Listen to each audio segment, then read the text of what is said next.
Alex's day at work had ended earlier than expected, so he found himself back home by mid-afternoon, expecting nothing out of the ordinary. As he turned the key and pushed open the door, the silence in the house felt thicker than usual. He tossed his keys onto the table, only to notice an unfamiliar scent lingering in the air, a mix of cologne and something warmer, almost smoky. Mia had often teased him for missing such details, but he couldn't shake the feeling that something was off. He moved through the living room, his senses now sharper, picking up clues he normally wouldn't even register. There were traces of another presence here, something intangible yet undeniable. A jacket draped on the couch caught his attention. It wasn't his, nor did it belong to Mia. Dark leather, with a faint logo on the sleeve, subtly hinting at something expensive and sophisticated. Alex picked it up, studying it, feeling a strange mixture of confusion and rising suspicion gnawing at him. As he walked toward the kitchen, he saw an empty wine bottle by the sink, and next to it, 2 glasses. One still had a faint smudge of lipstick on the rim, a shade Mia didn't wear. An icy realization crept up his spine. He knew that Mia had been working long hours with her new colleague, Grayson. She'd mentioned him occasionally, casually, in passing remarks. A small laugh here, an eye roll there, about his quirks and dedication to the project. But something about the way she talked about him always left Alex feeling slightly uneasy. He continued into the bedroom. As he entered, his eyes caught sight of something else, a small, square box on the dresser, discreetly tucked behind a few scattered papers. It was open, revealing an elegant watch Alex had never seen before. Grayson's name was engraved on the back of the band. The room felt like it was closing in on him, each new discovery compounding his suspicions. His hand clenched around the edge of the dresser as he tried to steady himself, his mind racing to process what he was seeing. That evening, he confronted Mia. She had just walked through the door, looking as calm and composed as ever. But as soon as she noticed the tension in his posture, the coldness in his stare, her face lost a bit of its color. "We need to talk," he said, his voice flat and controlled, though it took every ounce of willpower to keep it that way. She hesitated but nodded, and they sat across from each other at the kitchen table. "I came home early," Alex began, watching her carefully. "Found a few things out of place. A leather jacket on the couch, a bottle of wine, with 2 glasses. Grayson's watch." Her expression froze, and he knew she was struggling to find the right words. Her silence told him everything. Finally, she looked down, taking a deep breath before speaking. "It's not what you think, Alex. Grayson, he's helping me out. There's a lot at stake with this project, and I just needed—" "Stop." He cut her off, the control slipping from his voice as he let out a bitter laugh. "So, it's about your career? You spent the night at his place to help your career?" He could hardly believe the words coming out of his own mouth. The betrayal felt tangible, pressing down on him like a weight he couldn't lift. Mia's face contorted, a flash of frustration mixed with something else, perhaps guilt. "It's not as simple as you think. This promotion could change everything for us. We've been struggling financially, and this project is my chance to make a name for myself. Grayson, he's got connections, influence. He offered to mentor me, to help me navigate this. It was all part of— Spending the night with him was part of the career plan?" The edge in Alex's voice made her flinch. "Do you even hear yourself right now? How could you justify something like this?" She sighed, her gaze drifting away as though searching for words that could explain the inexplicable. "You don't understand, Alex. This industry, it's brutal. Women don't get handed opportunities. They have to work twice as hard just to get noticed. Grayson has been in this field for years, and he's respected. If he thinks I have potential, then maybe—" "So, what was it, Mia?" His voice trembled with barely restrained anger. "Did you think that sleeping with him would give you a shortcut? That somehow that would make everything easier?" For a moment, she looked as though she wanted to protest, to deny it, but then her shoulders sagged, and her eyes filled with a mixture of regret and defeat. "It's not like that, Alex. I didn't plan it to happen this way. It was one night, and I thought—" She trailed off, her voice breaking as she struggled to finish. "One night." Alex's voice was almost a whisper, the words tasting bitter on his tongue. One night that could ruin everything we've built. Did you think about that? About what this would do to us? Mia was silent, her gaze fixed on the floor. It was in that silence that Alex felt the full weight of her betrayal settle over him. He stood up, his mind swirling with anger, confusion, and a profound sense of loss. How could a single night, a single decision, have unraveled everything they had? He walked to the door, needing air, needing space to think. But as he reached for the handle, he heard her voice, soft and filled with remorse. Alex, I didn't mean to hurt you. I was just desperate.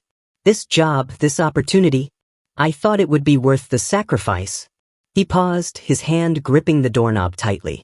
Maybe you should have thought about what that sacrifice would cost, he replied, his voice hollow.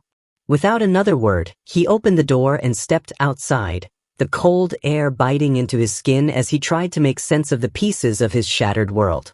Alex sat in stunned silence, his mind reeling as Mia's words hung in the air. The bitterness in her tone cut deeper than any explanation she could have given, a blunt admission that struck him like a physical blow. It was just a thank you for his help at work, she said, her voice devoid of emotion, as though she were simply discussing an arrangement rather than a betrayal.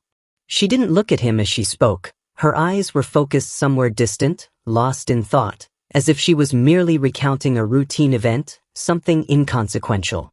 Alex's heart sank as he took in her casual indifference. He had come hoping for regret, perhaps an apology, but her words left him cold, appalled by how she could rationalize such a breach of trust with such detachment. You can't be serious, Alex managed to say, his voice low, the fury and heartbreak struggling for dominance. He could feel his face flush, his hands clenched into fists, and yet she continued to stare past him, unflinching. You call this a thank you? He demanded. How could you reduce it to something so meaningless? Was I really worth so little to you? Mia looked back at him, finally, but her expression held no warmth or remorse. I didn't plan on it, Alex, she said simply, shrugging. But he's done more for me in the past few months than, well, let's just say more than most.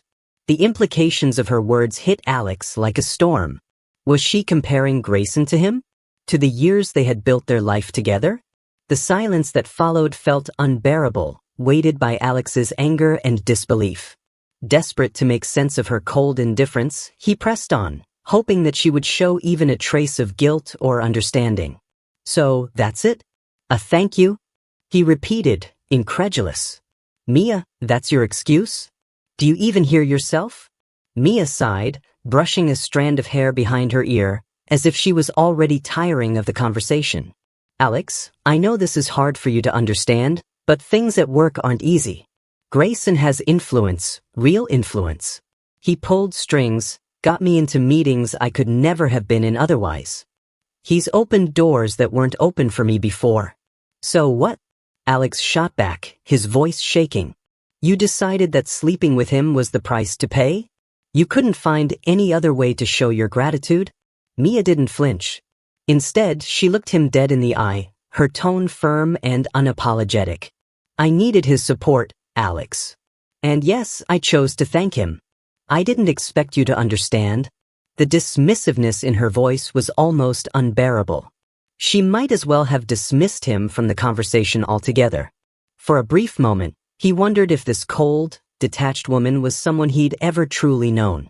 Alex stood up, unable to sit there any longer, his fury boiling over.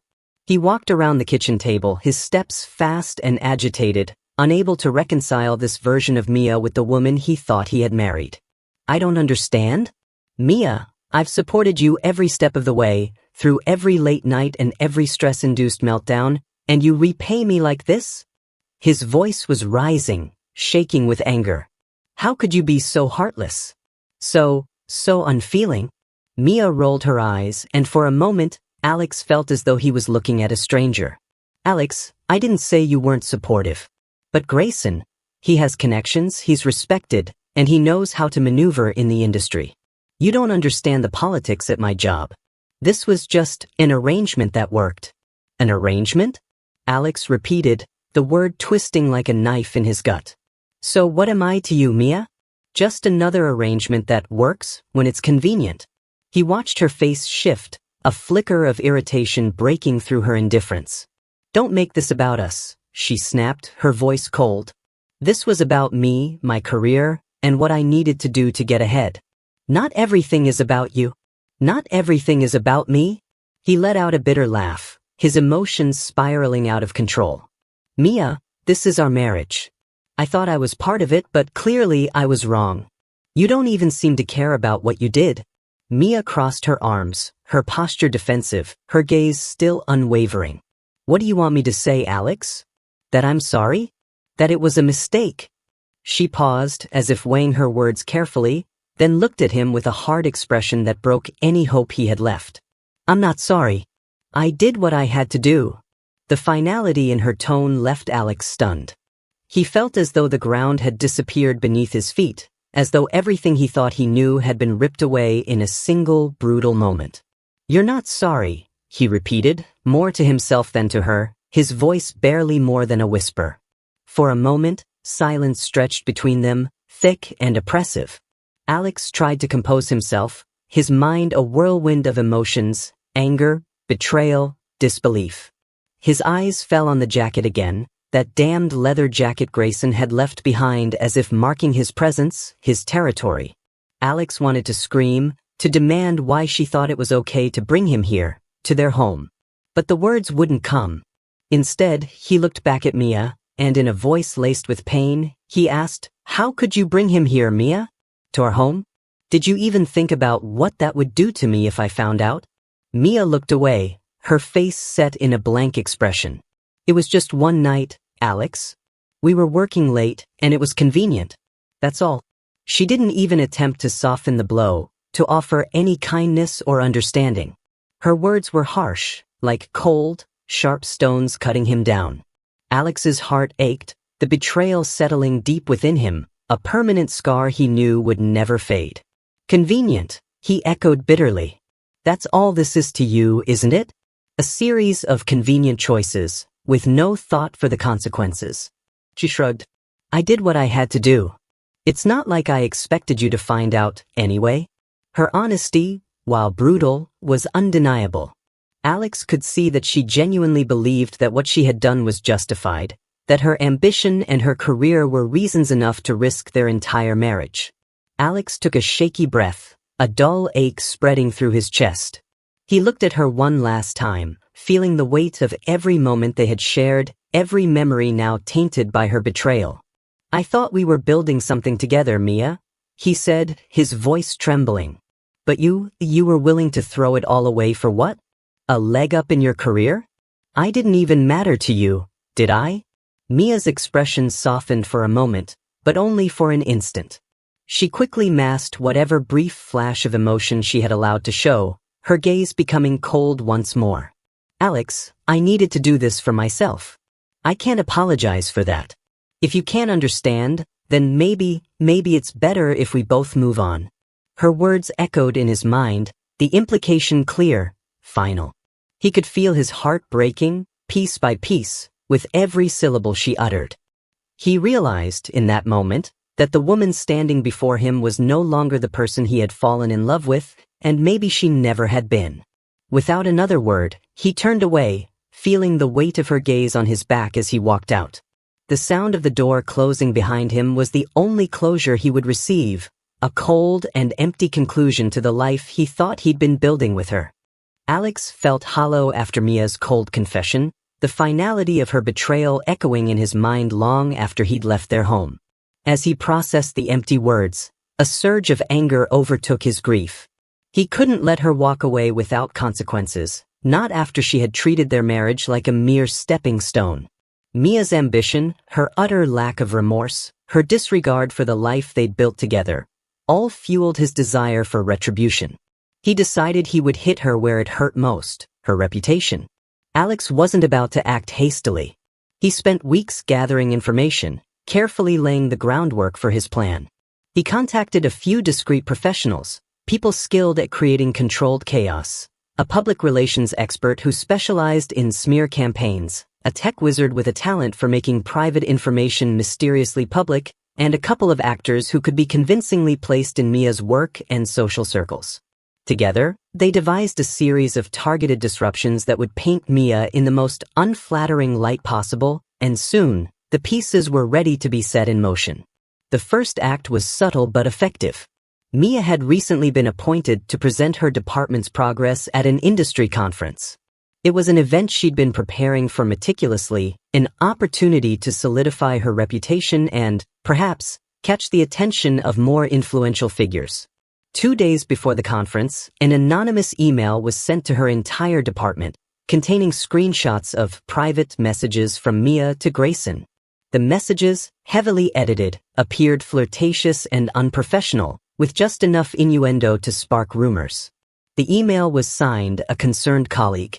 Mia's reputation began to erode, quietly but steadily, as whispers of her professional relationship with Grayson circulated. On the day of the conference, things escalated. As Mia was preparing her presentation, an actor Alex had hired subtly sabotaged her laptop in the prep room, ensuring that her slides would refuse to load. When Mia walked onto the stage, the presentation software stalled, then crashed, and she was left fumbling in front of hundreds of professionals as an IT team scrambled to fix the issue. The minutes stretched painfully, each second of delay magnifying her apparent incompetence.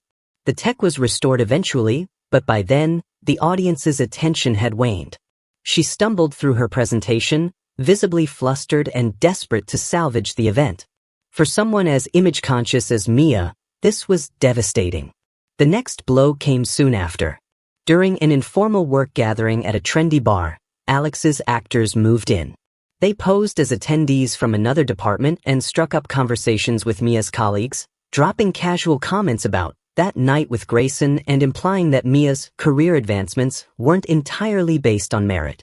One actor, posing as an old college friend, approached Mia directly and loudly congratulated her on making it big with Grayson's help, even winking suggestively. Mia turned pale, brushing off the comments, but it was clear to everyone present that something was amiss.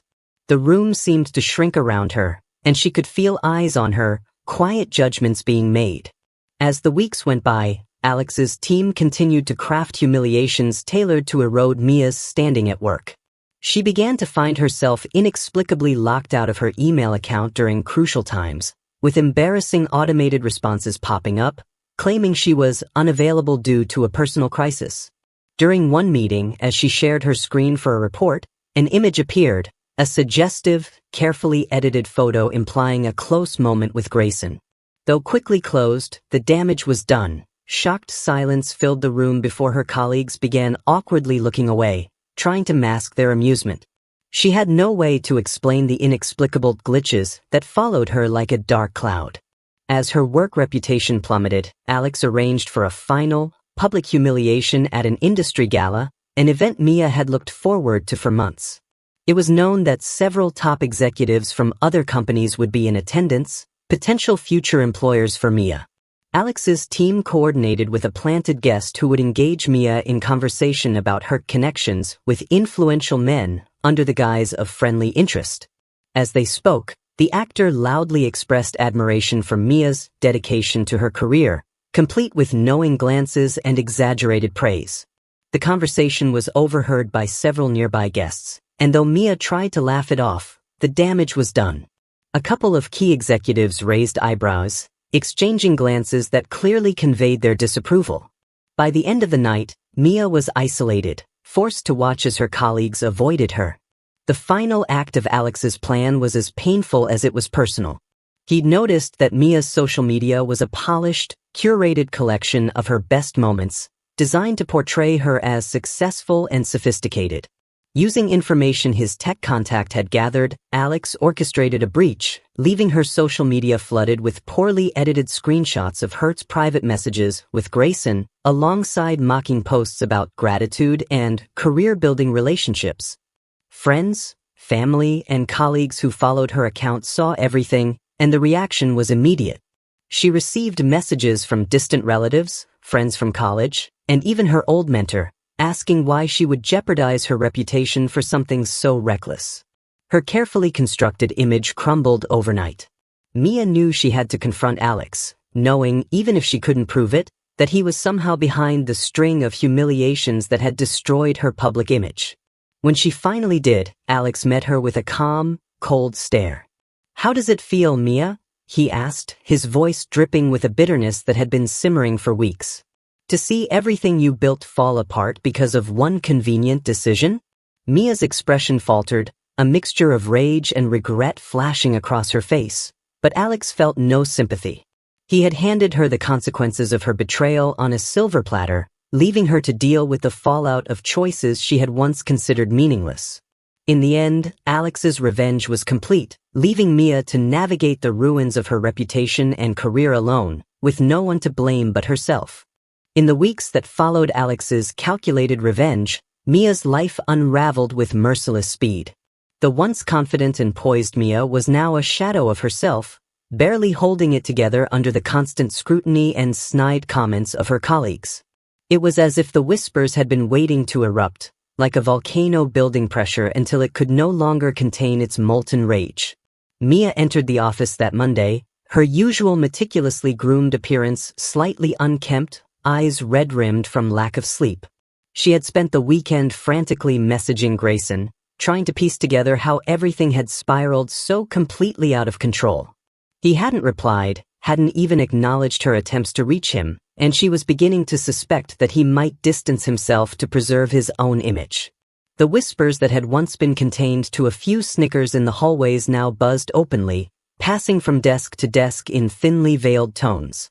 As she walked by, she caught snatches of conversation, her colleagues making no attempt to hide their disdain. "Did you see the screenshots on her social media?"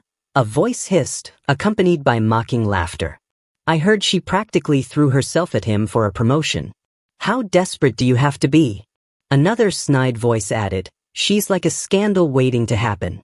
I wouldn't be surprised if HR has a file on her already."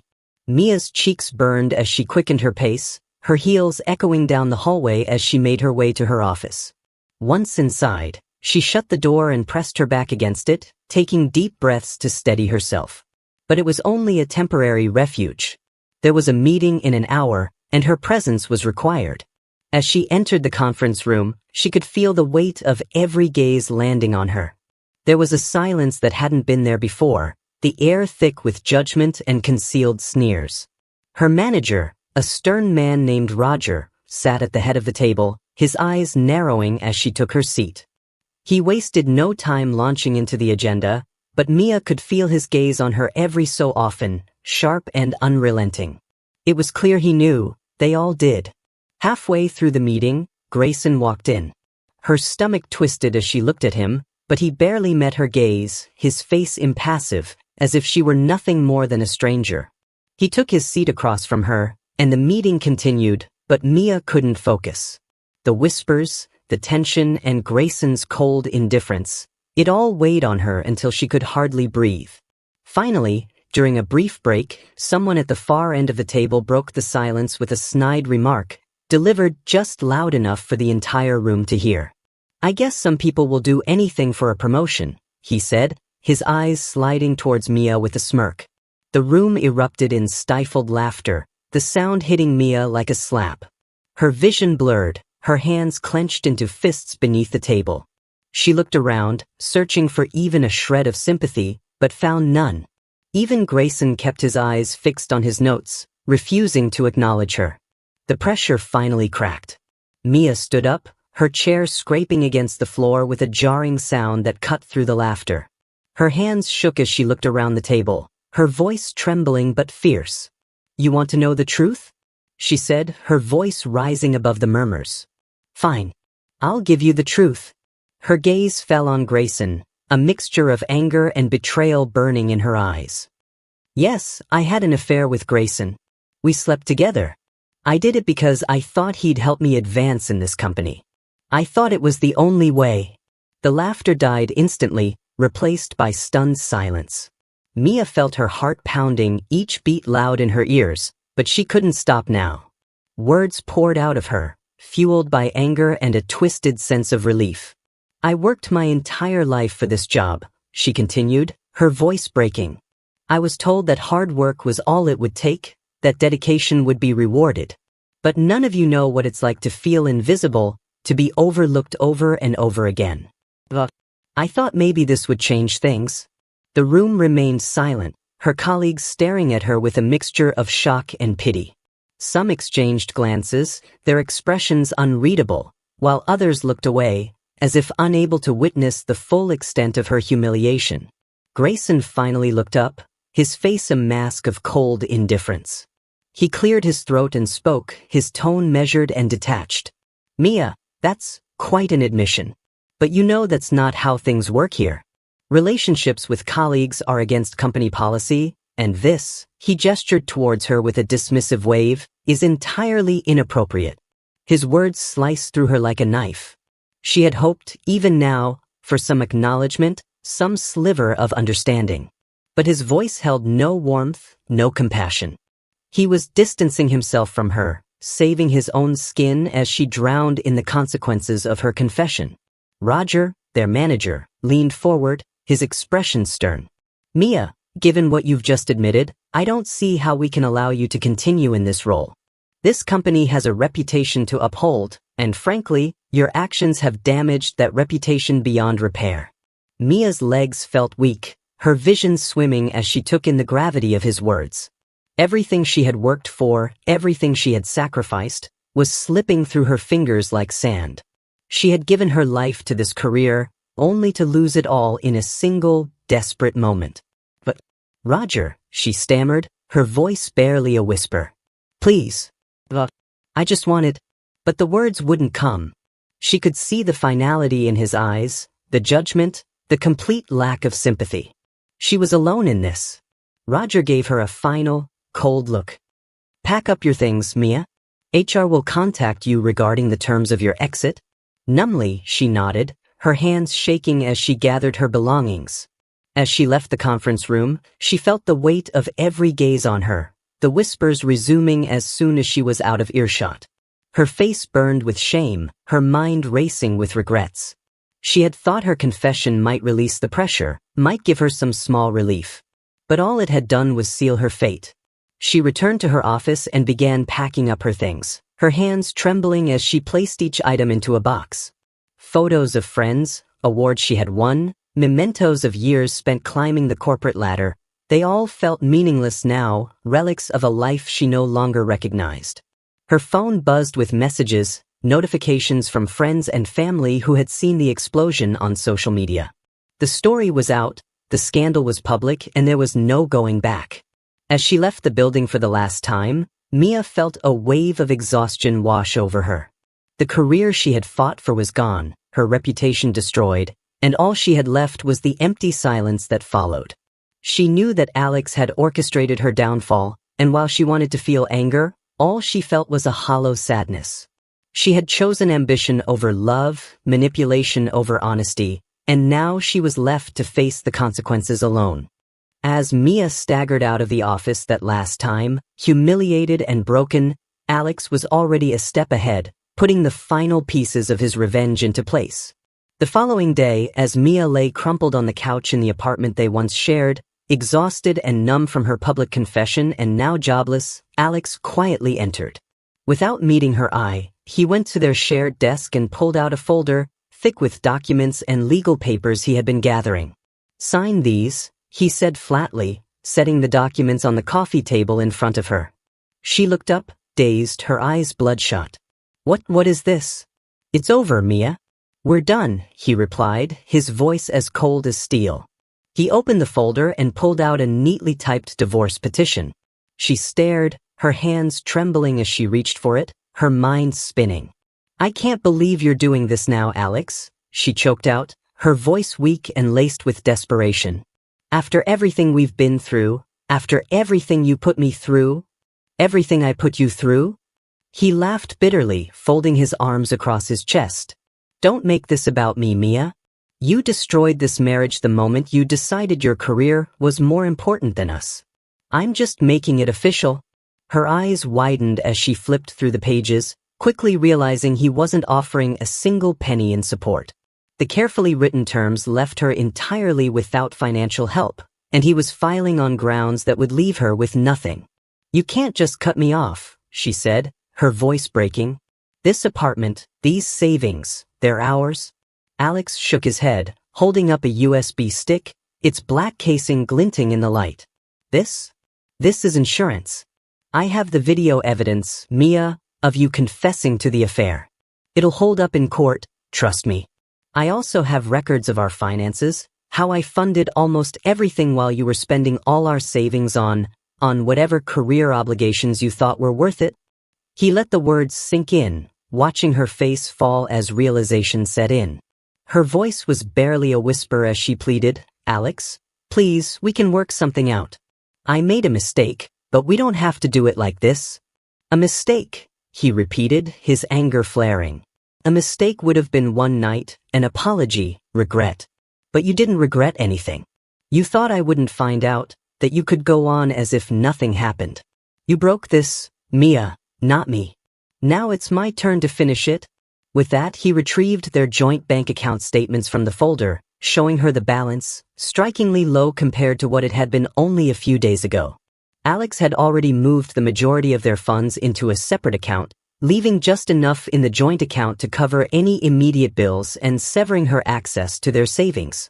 The last shred of security she'd had was now gone. She reached out, shaking. You can't just take it all, Alex. Legally, we're still married. He smirked, pulling out another document, a copy of their prenuptial agreement, with a clause that Mia had overlooked when they first married. It had been there for years, quietly waiting, stating that any infidelity would forfeit her right to any shared assets. He pointed to the clause, watching the horror spread across her face as she read. This, he said, tapping the paper, means I can take whatever I want. You knew that when you signed it? Her eyes filled with tears as the reality sank in. She had no legal claim, no way to fight him for what he had taken. Over the next days, Alex moved systematically, removing her from joint accounts, freezing their remaining assets, and notifying their landlords of his intention to move out, transferring the lease solely to her name. He left her to handle the mounting bills and rental payments. She spent hours trying to contact him, leaving voicemail after voicemail, but he ignored each one, allowing the silence to drive her further into desperation. He wanted her to feel the weight of her choices with every missed call, every time she checked her empty accounts. Her reputation, too, was shattered beyond repair. Rumors about her affair with Grayson spread like wildfire, worsened by whispers of her public breakdown. Her industry contacts began to distance themselves, unwilling to risk association with a scandal that was now so public. Alex's team had continued their work, circulating information about her affair until it seemed everyone in her field knew of it. No one wanted to hire someone whose face had become synonymous with a career-ending scandal. As Mia's desperation grew, she tried reaching out to Grayson. She called him, messaged him, hoping he might help her salvage something from the wreckage of her life. But each attempt was met with silence. Grayson, too, had disappeared, eager to distance himself from the fallout. He had moved on, his own career intact, leaving her behind without a second thought. The days turned to weeks, and Mia spiraled further. The apartment, once pristine, now looked as worn and abandoned as she felt. Bills piled up on the countertop, past due notices and collection warnings lining the edges. Her attempts to reach out to former colleagues, to ask for any kind of work or reference, were met with polite rejections and vague excuses. Her once bright future had faded into a blur of ignored messages and unanswered calls. One evening, in a moment of utter despair, Mia opened her laptop, combing through their old photos. Memories of vacations, dinners, and quiet nights at home flashed on the screen, each one a painful reminder of what she had lost. She saw a photo of Alex, smiling and carefree, the man who had once been her partner, her ally. Her heart ached, a desperate knot of regret and guilt swelling in her chest. But her self-pity was interrupted by an unexpected message, an email from an unfamiliar address. She opened it, reading with trembling hands. It was from Alex's lawyer, informing her that Alex had filed for sole ownership of their remaining assets, citing her affair and public scandal as grounds. She would have no claim, no financial support, nothing to her name. The email closed with a final line that twisted the knife further. Mr. Thompson is willing to provide assistance for a moving company to help you vacate the shared apartment by month's end. She collapsed, the last sliver of hope crushed under the weight of her mistakes. In that moment, she realized just how thoroughly she had been left behind, abandoned by everyone she had thought would stand by her. When the end of the month arrived, Mia found herself on the sidewalk outside their old apartment building, a single suitcase by her side, the rest of her belongings left behind, unable to pay for storage or movers. Alex had taken the last shred of security she had, ensuring she had nothing left to fall back on. She had no place to go, no job prospects, and no one to turn to. As she walked away from the life she had once known, Mia was a ghost of the woman she had once been, broken, defeated, and utterly alone. Alex's revenge was complete. He had ensured that her downfall was as painful and merciless as her betrayal had been, leaving her with nothing but the consequences of her choices.